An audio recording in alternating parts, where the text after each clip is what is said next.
Hello बच्चों। आज हम लोग पढ़ेंगे स्पर्श पुस्तक का पाठ मनुष्यता के प्रश्नोत्तर। ये कविता हम पढ़ चुके हैं। पाठ्य पुस्तक के जो प्रश्नोत्तर हैं उनको देखते हैं। पहला प्रश्न है, निम्नलिखित प्रश्नों के उत्तर दीजिए। कवि ने कैसी मृत्यु को सुमृत्यु कहा है?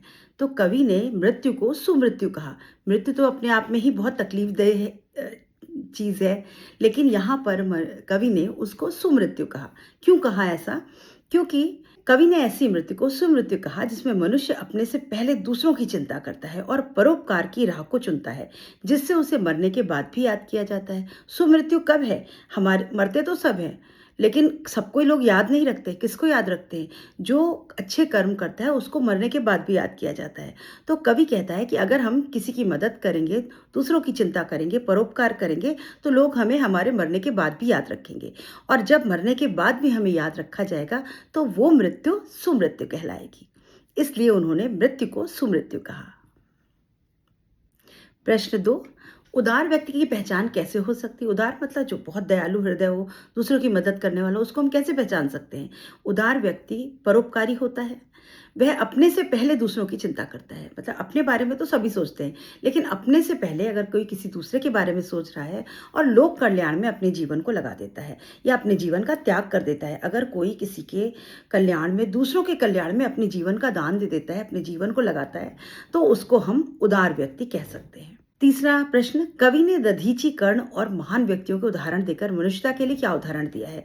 अभी जो मनुष्यता किसे कहते हैं, इसको प्रूफ करने के लिए, इसको प्रमाणित करने के लिए कवि ने यहाँ पर 3 महान व्यक्तियों के नाम लिए हैं, दधीचि और कर्ण। तो आपको ये बताना है कि इनके उदाहरण देकर के उन्होंने क्या सिद्ध किया।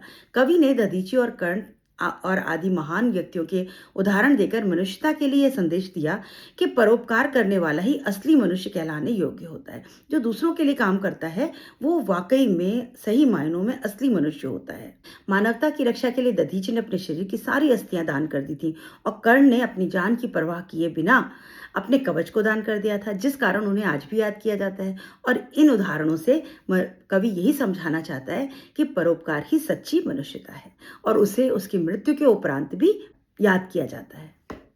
प्रश्न 4, कवि ने किन पंक्तियों में यह व्यक्त किया कि हमें गर्व रहित जीवन व्यतीत करना चाहिए? अभी आपको यहाँ पर पंक्तियां बतानी है। तो क्या, कौन सी थी पंक्तियां? रहो न भूल के कभी मगांध तुम वित्त में, सनात जान आपको करो न गर्व चित्त में। यानी आपको कभी भी संपत्ति पर घमंड नहीं करना चाहिए और न ही इस बात पर करना चाहिए कि आपके पास आपके अपनों का साथ है, क्योंकि इस दुनिया में कोई भी अनाथ नहीं है। सब उस परम पिता के, परमेश्वर के संतान है। यानी हम लोग, भले कितने ही लोग हमारे क्यों ना हो, परंतु हम हैं किसकी संतान? उस ईश्वर की। तो हम सनाथ हैं, हम अनाथ बिल्कुल नहीं है। तो आपको अपने संपत्ति पर और अपने लोगों पर कभी घमंड नहीं करना चाहिए, क्योंकि अगर ईश्वर की इच्छा नहीं होगी तो ये पैसा और ये लोग आपके किसी भी काम नहीं आएंगे। प्रश्न 5, मनुष्य मात्र बंधु है से आप क्या समझते हैं? अब ये क्यों कहा उन्होंने कि मनुष्य मात्र बंधु है? बंधु मतलब होता है भाई बहन। तो हम एक दूसरे के भाई बहन कैसे होते हैं? जब हम एक ही माता पिता की संतान होते हैं तो हम भाई बहन कहलाते हैं, या हम एक रिश्ते में बंधे होते हैं। लेकिन हम सब एक रिश्ते में हैं कि नहीं? चाहे कोई भी धर्म, जाति, रंग का मनुष्य हो, पर हम सब एक रिश्ते में हैं। क्यों? क्योंकि हम उस एक पिता की संतान हैं। तो जब हम उस पिता की सब संतान हैं तो हम आपस में बंधु हुए। तभी कवि कह रहा है कि मनुष्य मात्र बंधु है। मनुष्य एक बंधु है, आपस में भाईचारे में हमें रहना चाहिए, क्योंकि हम उसी पिता की संतान हैं और हमें हमेशा सुख दुख में, अच्छे बुरे में अपने लोगों का साथ देना चाहिए। कवि ने सबको एक होकर चलने की प्रेरणा क्यों दी? कवि ने इसलिए ये प्रेरणा दी कि हम आपसी समझ से कामों को बनाएं और ना ही भेदभाव करें और ना समझ को बिगाड़ें। सब एक साथ होकर चलेंगे तो सभी बाधाएं मिट जाएंगी और हमारा कल्याण होगा और हम सबकी समृद्धि होगी। सभी विकास तभी हो सकता है जब हम सब मिलकर काम करें। प्रश्न 7, व्यक्ति को किस तरह का जीवन व्यतीत करना चाहिए? कविता के आधार पर बताइए। मनुष्य को परोपकार का जीवन जीना चाहिए। अपने से पहले दूसरों की चिंता करनी चाहिए। केवल अपने बारे में तो जानवर भी सोचते हैं। कवि के अनुसार मनुष्य वही कहलाता है जो पहले दूसरों की चिंता करता है। प्रश्न 8, मनुष्यता कविता के द्वारा कवि क्या संदेश देना चाहता है? कवि हमें मनुष्यता का संदेश देना चाहता है कि सच्ची मनुष्यता परोपकार में है। और सुमृत्यु कब है? जब आप किसी के लिए कुछ करते हुए मरें, यानी आप अपने जीवन को किसी और के लिए लगा दें, तभी आपकी मृत्यु सुमृत्यु होगी, तभी आप मनुष्य कहलाएंगे और इसी को हम सच्ची मनुष्यता कह सकते हैं। अतः हमें परोपकारी बनना चाहिए और तभी हम सही मायने में मनुष्य कहलाएंगे। अभी यहाँ पर कुछ पंक्तियाँ दी हुई हैं, उनके भाव आपको बताने हैं।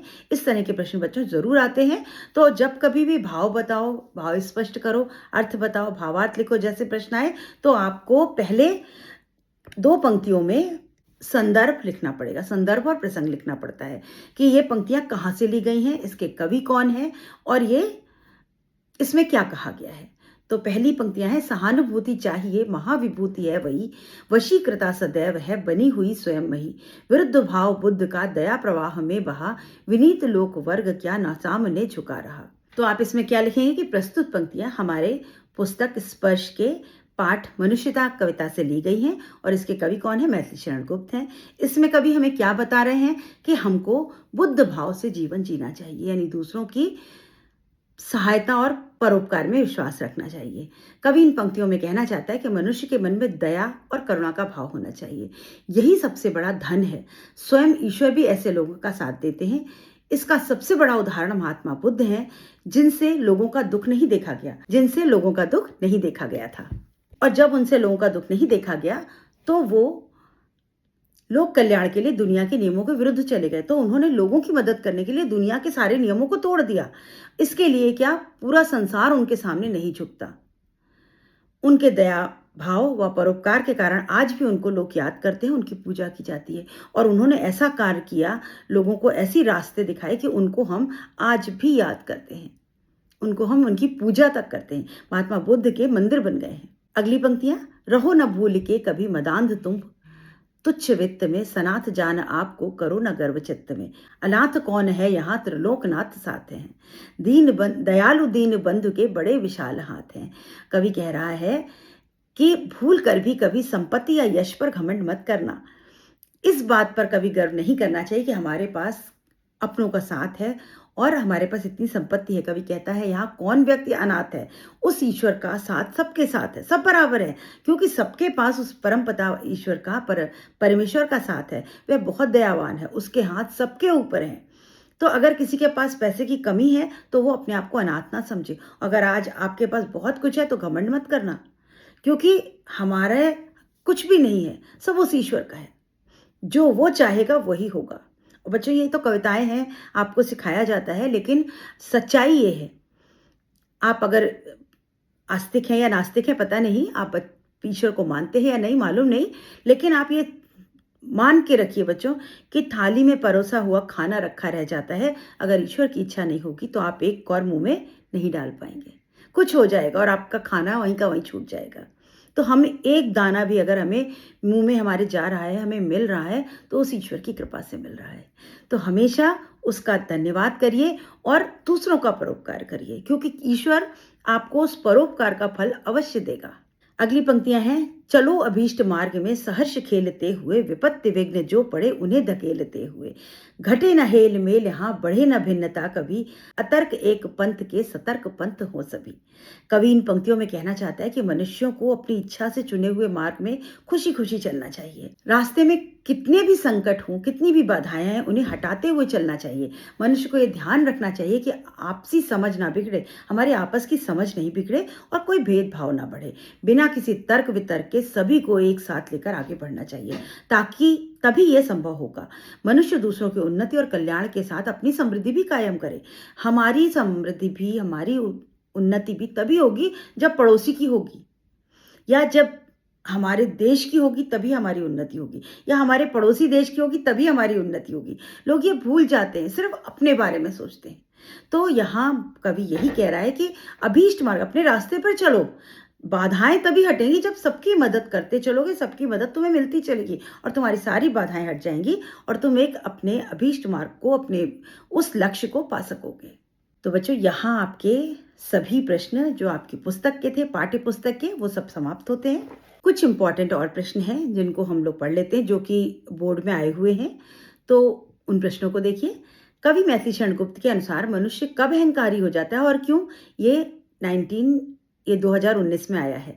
कवि मैथिली शरण गुप्त का मानना है कि मनुष्य धन संपत्ति के आने पर अहंकारी हो जाता है, क्योंकि वह इस तुच्छ धन संपत्ति की प्राप्ति होने पर स्वयं को महत्वपूर्ण समझने लगता है। उसे अपनी संपत्ति का अभिमान हो जाता है। वह संपत्ति विहीन लोगों को व्यर्थ और बेकार का समझने लगता है।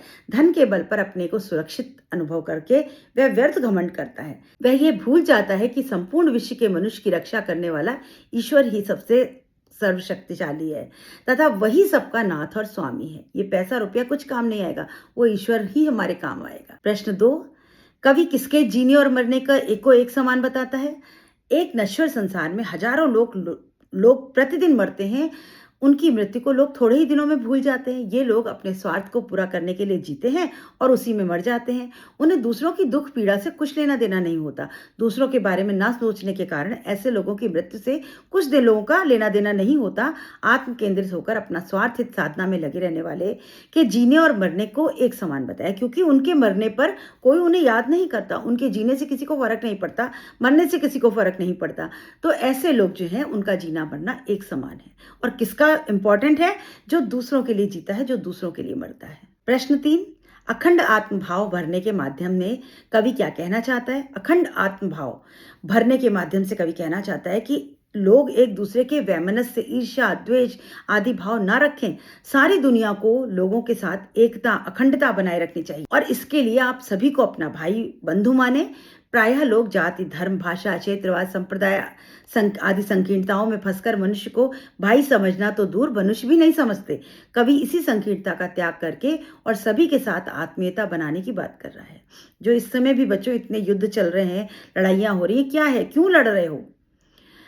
पैसे के लिए, जमीन के लिए, बॉर्डर के लिए, कंट्रोल और लाइन ऑफ कंट्रोल के लिए हम सारे देश आपस में लड़ रहे हैं। मर कौन रहा है? आम आदमी। कष्ट किसे हो रहा है? आम आदमी को। और क्या मिलने वाला है? कुछ नहीं। तो एक दूसरे के लिए खुले भाव से एक दूसरे को भाई बंधु समझ करके अगर हम जिए तो हम सबका विकास होगा और आत्मीयता बनी रहेगी। 2012 में आया हुआ प्रश्न, मनुष्यता कवि के अभीष्ट मार्ग किसे कहा गया और क्यों? इस कविता में अभीष्ट मार्ग किसे कहा गया है? मनुष्यता कविता में अभीष्ट मार्ग उसे कहा गया, ऐसे मार्ग को कहा गया जिसके माध्यम से सभी व्यक्तियों की इच्छाओं को पूरा किया जाता। वो मार्ग जिस पर चल करके आपकी सभी इच्छाएं पूरी होंगी, सारी बाधाएं आपकी दूर हो जाएंगी, समस्त समाज का कल्याण होगा और लाभ होगा, क्योंकि ऐसे मार्ग पर चलते हुए मनुष्य किसी भी संकट और बाधा को पार कर सकता है, निरंतर निर्धारित लक्ष्य की ओर बढ़ता रहता है। इस मार्ग पर चलने वाला व्यक्ति मित्रता और एकता के भाव को बनाए रखने के लिए जन कल्याण हित में कार्य करता रहता है। और यह अभीष्ट मार्ग वो अभीष्ट मार्ग है, जब आप लोगों की मदद करेंगे तो आपको भी लोगों की मदद मिलेगी और आप अपने लक्ष्य को प्राप्त करेंगे। इसी को हम अभीष्ट मार्ग कहते हैं। प्रश्न 5, हमें किसी को अनाथ क्यों नहीं समझना चाहिए? क्योंकि वही ईश्वर हम सबका पिता है। हमारे पास कुछ भी हो, ये नहीं समझिए कि हमारे पास बहुत कुछ है, उसके पास कुछ नहीं तो वो बेकार है, वो छोटा हो गया, वो कमजोर हो गया। नहीं, उसके पास भी ईश्वर है। ईश्वर का हाथ उसके ऊपर सदैव है। आज चाहेगा तो वो रंग को राजा और राजा को रंग बना सकता है। तो कभी भी ईश्वर पर भरोसा रखना चाहिए, उसकी उस अपार शक्ति से दूसरों की मदद के लिए तैयार रहना चाहिए। कभी भी दूसरों को अनाथ नहीं समझना चाहिए। कवि ने महाविभूति किसे कहा और क्यों? कवि ने मनुष्य की सहनशीलता को महाविभूति कहा है। उसका कारण है कि सहानुभूति के कारण मनुष्य दूसरों के दुख की अनुभूति करता है और उसे परोपकार करने की प्रेरणा मिलती है। यदि मनुष्य के भीतर सहानुभूति ना हो तो कोई व्यक्ति चाहे सुखी रहे या दुखी, वह उदासीन बना रहेगा, वह परोपकार करने की सोच भी नहीं सकता। तो परोपकार करना और सहनशीलता होना या दूसरों की सहायता की वो भावना होना ही आपकी महाविभूति होने का प्रमाण है। तभी आप महाविभूति कहलाएंगे। तो सहानुभूति या सहनशीलता, दूसरों के प्रति प्रेम, परोपकार की भावना ही महाविभूति कहलाती है। 2018 में आया हुआ प्रश्न, मनुष्यता कविता के आधार पर किन्हीं 3 मानवीय गुणों के बारे में लिखिए। कौन से 3 गुण बताए हैं? राष्ट्र कवि मैथिली शरण गुप्त ने मनुष्यता कविता के आधार पर हमें मानवीय गुणों के चलने की सलाह दी है। वो कौन कौन से हैं? जीना मरना उसी का सार्थक है जो दूसरों के लिए जीता है। परोपकार, दयालुता और उदारता, ये 3 गुण हैं। परोपकार यानी दूसरों की मदद, दयालुता, दया रखो, उदार मतलब दिल को बड़ा रखो।